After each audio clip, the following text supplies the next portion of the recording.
So, the next thing, at the end of my last stream, I said that when I got home, I would be talking about some other things that really did not want to talk about. But I feel like those things, developing independently of their own from the TwitchCon incident, have gotten to a point where I kind of feel like I have no choice. Today, I'm finally going to be opening up about the psychological and domestic abuse, stalking and harassment, sexual assault, and threats of blackmail that Mizkif has done towards me, and some of these issues which are still ongoing. For the entirety of this year, I have attempted to separate myself from him and not talk about him at all, and not talk about this issue and just not make it a public thing.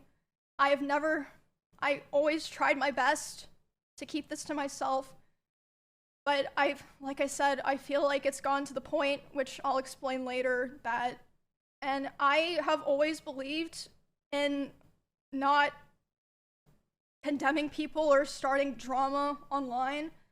So I'm sure a lot of people are going to be asking, why am I doing this and why now?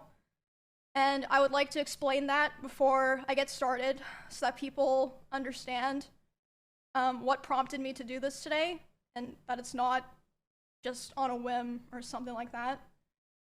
The first and probably most severe reason is that one of the rules that I set for myself a long time ago about withholding this information was that if I ever felt like somebody else was in danger or being hurt, I would then make myself speak about it. And 2 weeks ago, actually 3 weeks ago now, I was informed by 3 separate people, one of whom was present for said incident, that he had done something similar to something that he had done to me, and to someone in LA at the end of September. And this person is not a streamer or content creator, but obviously that does not matter. And because of this, I cannot in good conscience sit here knowing that I know critical information about someone that almost no one else does and not say anything. I think that most issues and dramas should stay private and off the internet. I still hold that belief to this day, and I will hold that belief going forward.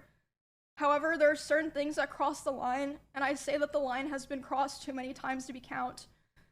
There's a point where I believe that people deserve to know. I think that at a certain point, if you know a lot of things about someone and you don't say anything to look out for others, it's wrong.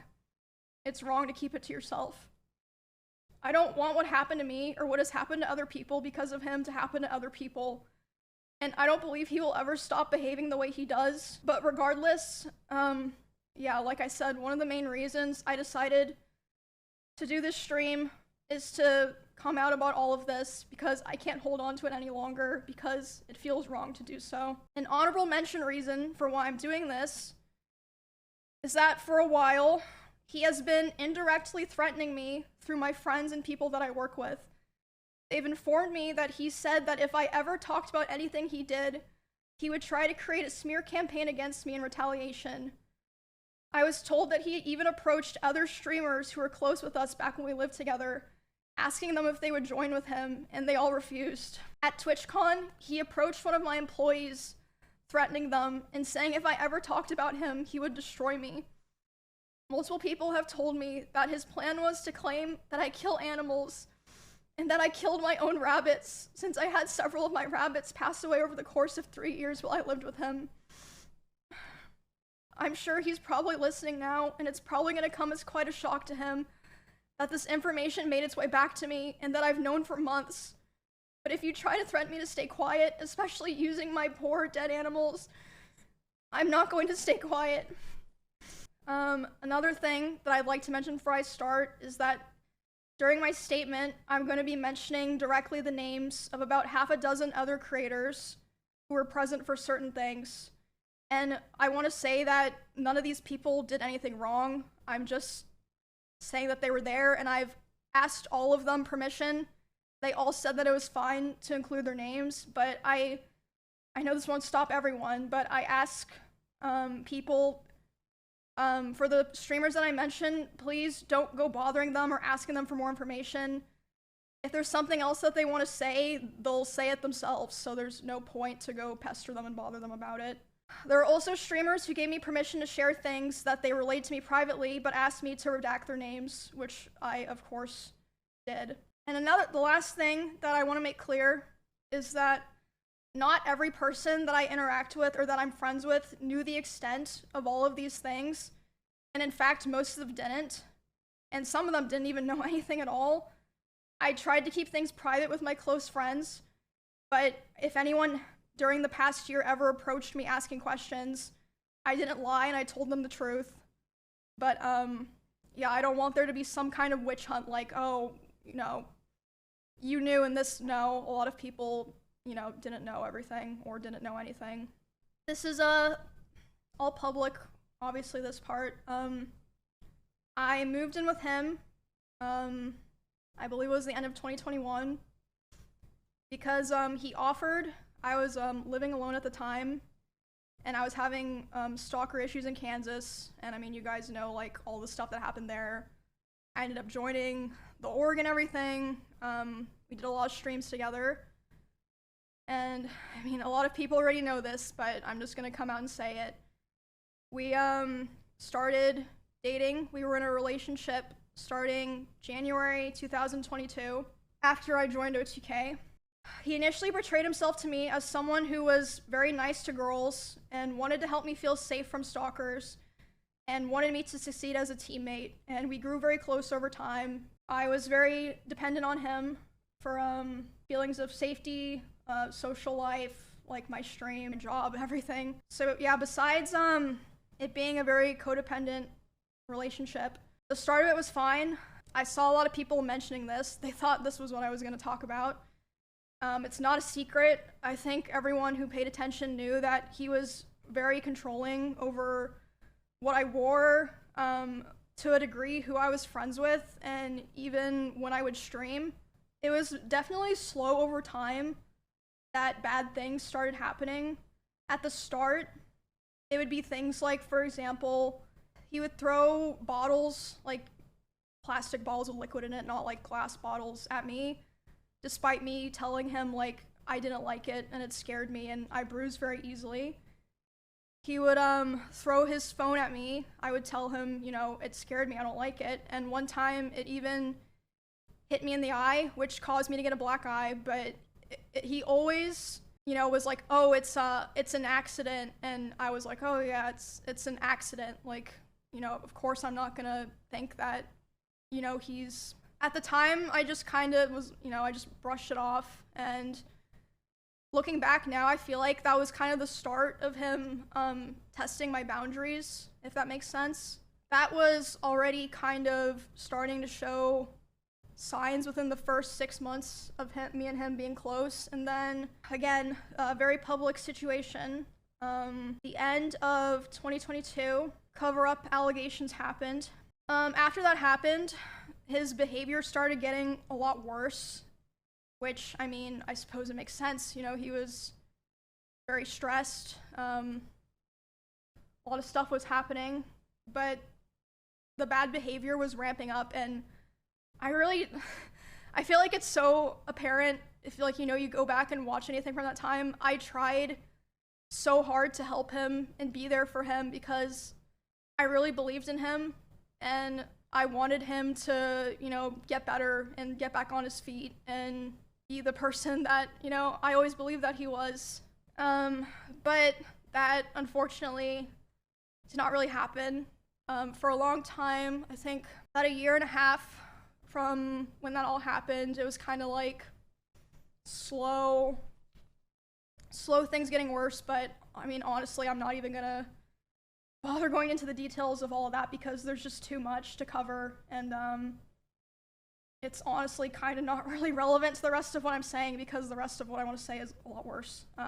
There was a point where things really took a turn for the worst. So for a long time after the like cover-up allegations happened and he was like starting to kind of struggle on his stream, he never wanted to stream at the same time as me. Like, we really avoided it. And to me at the time, it made sense because, you know, I was like, well, of course, like, you know, we share a lot of community members. if we're live at separate times, we're both gonna perform better. You know, it makes sense. Yeah, we were never really live doing the same thing at the same time for a long time, with the exception of like things like events or sponsors or like, you know, just special things. The first time that we ever streamed at the same time was for the 2024 Rust Kingdoms event on Twitch. In a very long time that we were both going to be live at the same time doing the same thing. I'm live, he's live, we're both streaming, and I thought it was going really well. I thought everyone was having fun. I was like, oh, this is great. Everyone's, you know, doing the same thing at the same time. We're all hanging out, you know, we're gonna have fun. Like, I was really, really excited. And then I start seeing in my chat, people start saying, unofficial Miz raid, and I'm like, what does that mean? And then I check my Discord messages, and he's messaging me. He's saying, like, Emmy, you know, I'm gonna kill myself. I waited, or I'm gonna KMS. I waited so long for this, etc. Basically he was upset because I had higher viewership than him. That's literally it. I had higher viewership than him. He starts messaging me. He's really upset. I tried to tell him, I was like, bro, you should come back and play. Everyone's having fun. Everyone's like wondering where you are. But yeah, he ended his stream. And then I'm still live, you know, trying to act like nothing's wrong. And in that house, I had a glass door so I could like see this was happening. He was walking behind me, making sure that I knew he was there. And by the way, so there were many ways out of that house if he wanted to leave the house that were closer to his stream room. He intentionally chose the door that was right by my room. I feel like that's pretty apparent, at least to me. He starts walking behind my stream and slamming the door so loud that my noise gate can pick it up. So even people on my stream are able to hear this is happening. And he slams it so hard and so many times that the front door literally broke. The lock did not work anymore. It didn't work for months, and it would just make this horrible sound that I would have to hear like every fucking day. But anyway, so I hear him back there doing this, and I'm like, what the fuck is going on? So I tell my stream, I'm like, hey, guys, I'll be right back. I get up and I go talk to him, and I'm like, hey, what's going on? And he's like, I hate all of you guys. Like, all you guys do is just take from me, and like, I'm just done. Like, I'm just done. And I was like, is this like really happening because of rush drops? And he was like, I don't know what else to do. He was like going off on me, like basically saying that he hated me. And I was like, well, I don't know what to do now. And he was like, go finish your stream so that people don't know anything's wrong. I stop in the bathroom outside my stream room, and I'm like, you know, checking my makeup, trying to make sure people can't tell that I was like crying. I'm only in there for like 30 seconds, and he comes and like looms in the doorway. He's like, what are you doing? And I'm like, oh, I'm just checking my makeup. So I go back and I stream for a couple hours to finish the stream. And yeah, after that, like I said, was when things started to get really fucking bad. For the rest of the week, he streamed the Rust event. He got all the drop viewers. I'm sure he was very happy. I mean, good for him. And during that time, I obviously was like thinking and processing a lot of what happened. But I mean, it was a lot because this person was at the time like kind of my partner and my best friend, and like the only person that like I really talked to ever, or like at least off stream. So I mean, it was just it was a lot. But the very next stream, I went live about a week after that, and I announced that I was planning to move. So I was like, okay, I have to go live and say this so that, you know, kind of force myself to commit to it, right? Does that make sense? Obviously, I didn't move out right away, but after like all of that Rust stuff happened was when the other domestic abuse stuff really started. He would destroy furniture in front of me. He would throw things in front of me and near me. Destroy walls. Again, you can go see this in some of his VODs in his bedroom, the holes in the wall. There would be times where he was upset at me, and I would go to my stream room and literally lock myself in to get away from him, and he would be banging on the door and screaming at me.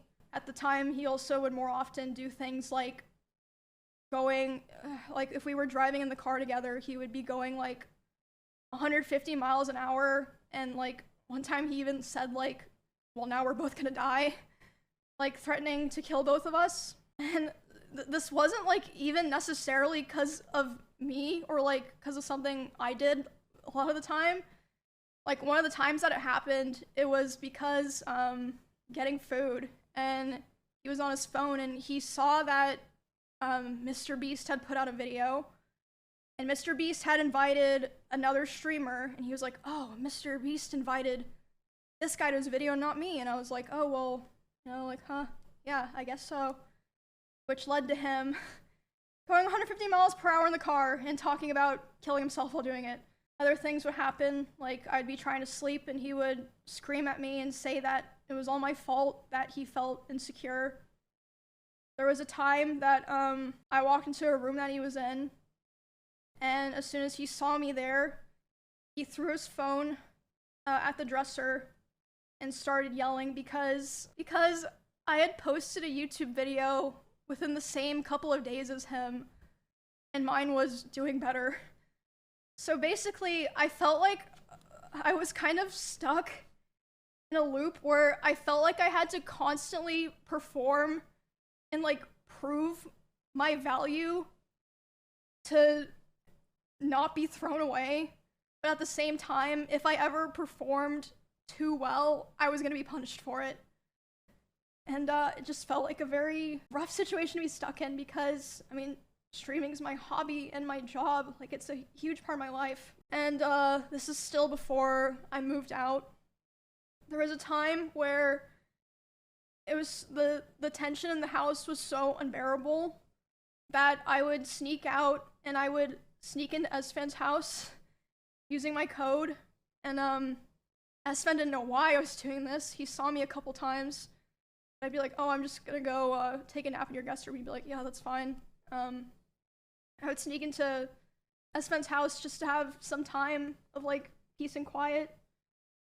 But eventually, he figured out where I was going, and he would go over to Esfan's house to keep telling me off. And there was a time that he did it, and I was laying in the guest room bed, and one of the roommates in that house had come to see like why I was crying, and they were standing in the corner, and he came in, and he was very physically aggressive. He was like, Emmy, like, what are you doing? Like, angry. And then as soon as he turned and saw this other person standing there, he instantly like deflated and changed his tone. He was like, oh, Emmy, I was wondering where you were. Like, are you coming home? That roommate like later asked me about it, and they were like, what the fuck was that? Like, are you okay?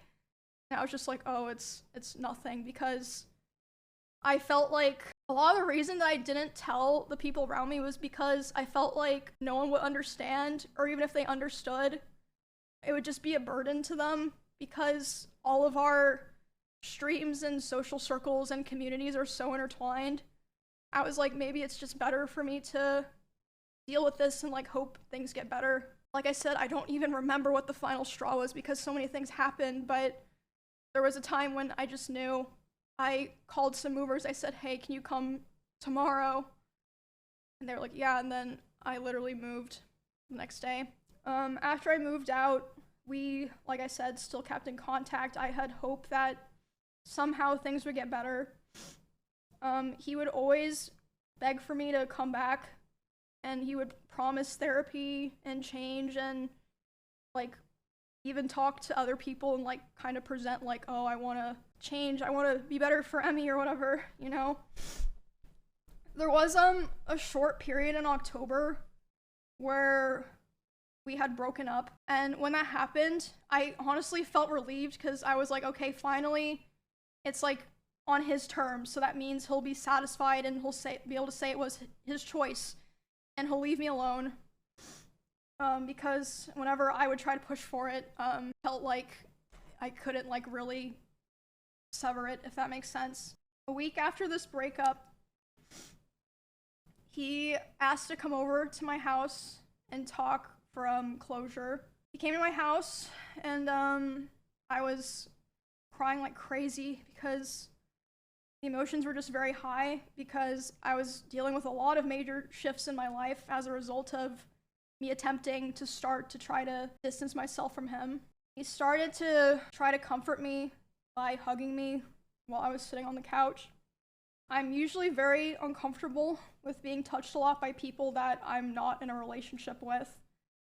But I let him hold me while I was crying, and he started kissing me in my face. And then suddenly he tried to climb on top of me and aggressively shoved his hand down my pants. And I screamed, and when I screamed, he jumped off me like a cat, and instead of apologizing or checking if I was okay, he said, "I feel weird now. I feel like I did something wrong. I have to go." And he immediately left my house while I was still crying. And at the time, I was still making excuses for him, and I was still afraid of causing trouble for other streamers around us, making things weird for viewers. I know that probably sounds crazy, but like I just felt this pressure, like I had to try to keep things together, if that makes sense. I felt like I'd caused trouble for so many other people if I ever said anything bad about him, or if I caused rifts in our friend group or streamer group. I tried to stay on good terms with him and hold everything in, and also I still cared about him a lot, and I still at that point had hope things would get better and that, you know, he would improve. He'd also always hammer into me how he never physically abused me because he never hit me. And he would coach me and tell me to tell people or other streamers who were asking about it because they were concerned. He would say, tell them that I never hit you. Make sure that they know that I never hit you. Around the same time, this was during OnlyFans 2, so I guess like December-ish. He would often message me in the middle of my streams and berate me for things like playing the same class as him in WoW because he thought it would make people think that I was better than him. I actually wanted to show some of those messages. Yeah, I'm not gonna fully read these out because I honestly just don't want to read them out, but I feel like I want to show them to like kind of show what I'm saying. And again, this was all happening while I was live. You can literally go find the stream and see me trying to deal with this while I'm live in the middle of a dungeon, trying to just play the fucking game. Tank Emmy, do it. Let me handle all the hate, the criticism, the "you're worse than Emmys," the "Emmy is so much better," the people saying you're better in every chat, the comparisons says nobody will ever be on my side. Let me deal with it. You have fun. I asked you not to become a tank. You didn't listen. And now it's the classic, what was I supposed to do? I'm not dealing with this. And like I said, you can go find the stream. But for context, I was playing Warrior in World of Warcraft in like a level 24 dungeon. It was like Silverpine. It was like dog shit gameplay, I'm gonna be honest. I was constantly trying so hard to compromise with him because I wanted to be cool and I wanted us to be able to coexist in the same streaming sphere. But I felt like I could never win, and he hated my whole existence. And he would say that it was my fault that his stream was dying because most of his viewers liked me, and whenever he hit on another girl, they would be confused or not take it seriously because they knew that me and him were together privately. And he said if he would be able to hit on other girls and convince them that it was real, he would get his career back. That was like started within the last couple of weeks that we spoke to each other. He started saying terrible things to me about other streamers in Austin. In particular, one specific streamer who to this day has been nothing but nice to him. He would say horrible things about this person, like about them in their stream, and it was very hard to listen to. And just in general, he would say horrible things about other streamers in Austin, like, I quote, "I hate everyone here. You are all useless to me. You're worthless to me because it does nothing for my stream anymore to collab with any of you." Him saying that was the final straw for me. The day that he said that to me about other people was the first day that I ever, for the first time, started to ignore his calls and messages. Because of that, he even threatened to come to my house if I didn't answer. But I did end up calling him back, And I basically told him that I felt like I could finally see things for what they were. He started panicking and he was super apologetic and he was saying he didn't want to lose me.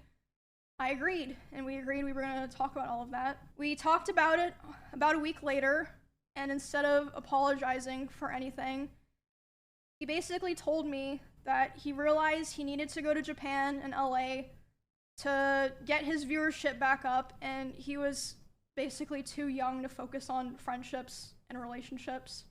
I mean, despite everything, like I said, I still cared about him, so it was still hard. And I mean, it was like a mix of feelings, you know, like I was devastated, but I was also so relieved. But because of the past incidents during like other fights and times I would try to separate myself from him, past incidents during those times of him manipulating me into staying close with him and giving him more chances, sexually assaulting me, the abuse, and just him generally not being a very nice person. After that, I decided that the only solution and way for me to move forward, I made the hard decision, but I know now for sure the right one, was to finally completely cut contact with him. I knew it'd be very hard because our careers and our communities were so intertwined, but I knew that I had to do it and that there was no other choice. So I have not spoken to him since January of this year, but you think that's the end? It is unfortunately not. It only took a couple of weeks, but soon the messages started. He has attempted to contact me over 40 times individually this year in individual texts, Discord messages, Instagram DMs, and phone calls. I'm just gonna show those. At first it starts simple, be confusing messages or like him expressing he was worried about things. At first it wasn't anything weird. This is not someone who loves or cares about you. And keep in mind, this is only things that he sent to me. I can't document all the things that people told me. It's just kind of a funny side note, I guess. I would like to highlight this message. Because, doesn't really matter, but I ran it through a ChatGPT checker, and all the highlights,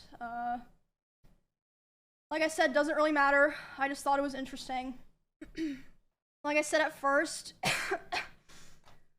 the messages were just simple things, like him saying he was worried about things or saying no one was talking to him, which I don't think was even true at the time. I think he was just saying that to try to guilt me into responding to him. I'm not sure about that, of course.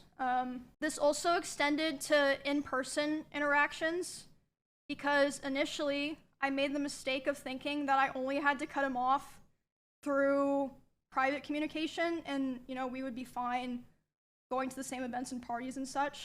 Because this was after he came back from his first trip to Japan. There was a party that I attended several months after I first went into contact with him.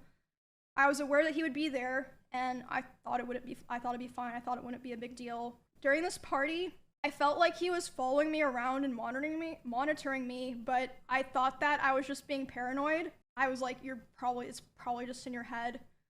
I was hanging out with Nick and Kachi and a couple other friends.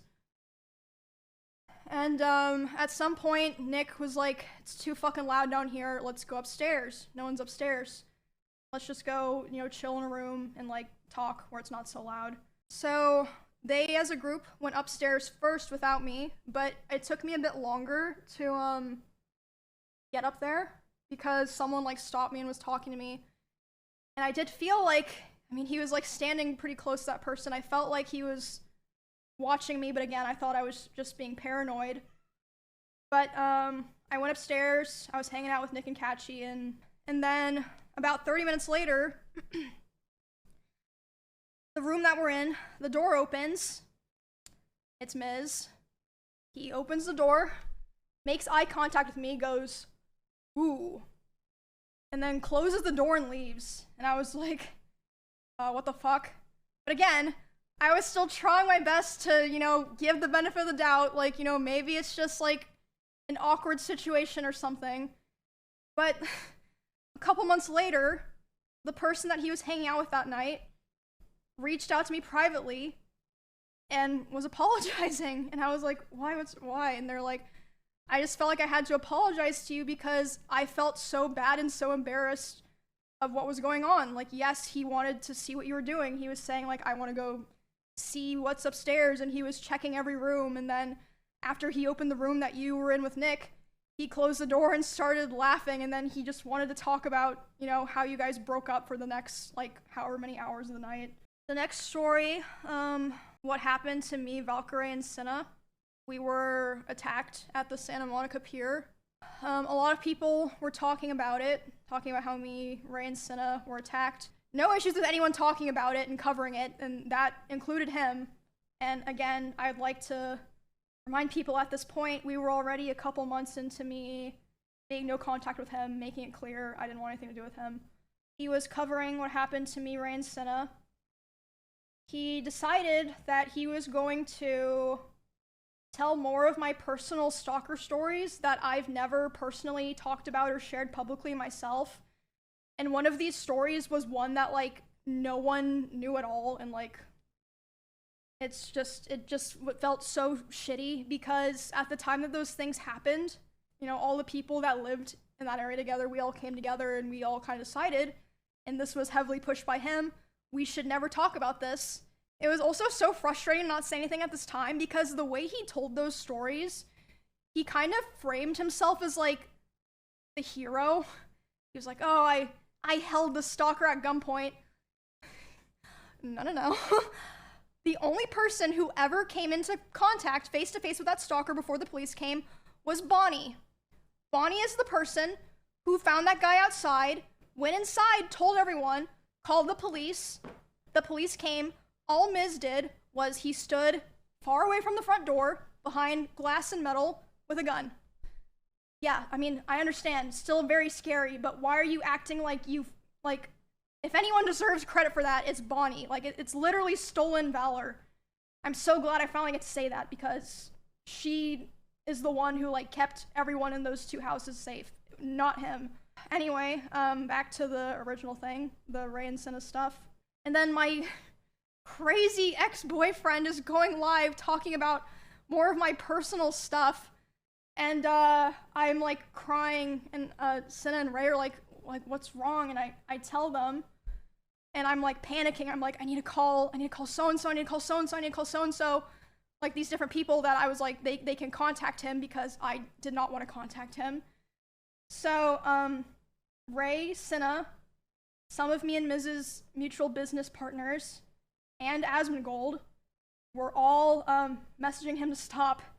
And by the way, Asmongold told me that he tried to call Miz while he was talking, and it rang 3 times and then hung up, which means that he saw it and he just wanted to be able to keep talking. I heard that he was reaching out to quite a few other streamers who know both of us, and he was crying to them about how he wanted to get back together and how he thought someday we would reconnect and eventually get married. I don't think he even meant that, but I hope not, but I assume he did that with the hope that they would relay the messages back to me since I wasn't talking to him. I also had a couple other streamers report to me that he would obsessively watch my stream and not in a, like, oh, I wonder what Emmy's doing right now way, or, like, having my stream open. Like, he would be obsessively and attentively hate watching my stream, like, watching my stream and just saying horrible things almost every time that I've been live this year. And a couple of streamers in LA also told me that he was telling people that me and him still talk all the time, but we simply weren't together anymore because I was too mature and I was not ready. I was too immature. But yeah, you can see from the messages I showed. As of today, it's been about 2 months since he has attempted to contact me directly.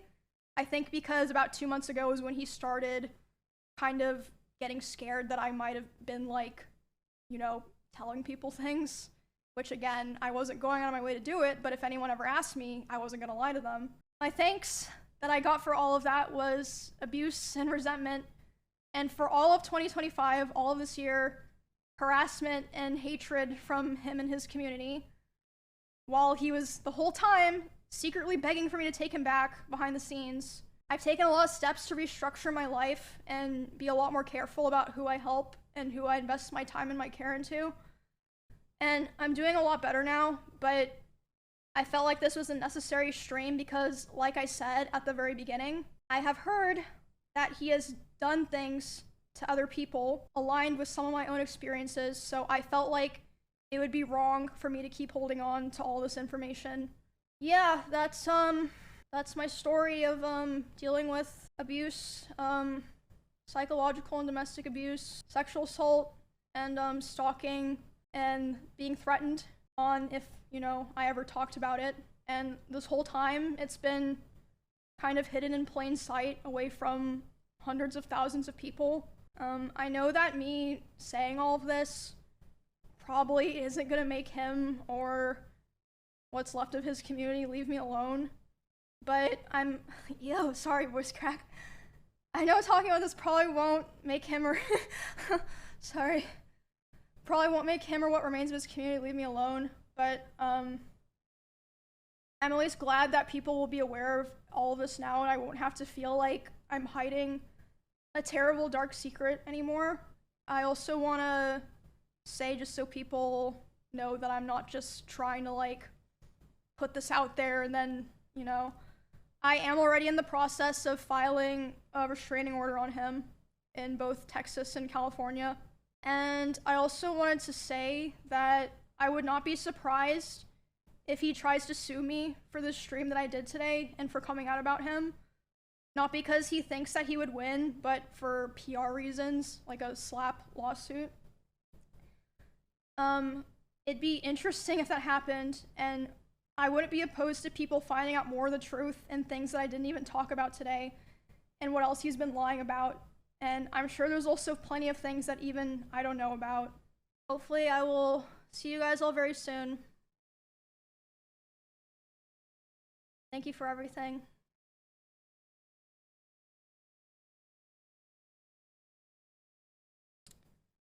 Yep, I guess that's it. See you guys when I see you. Goodbye.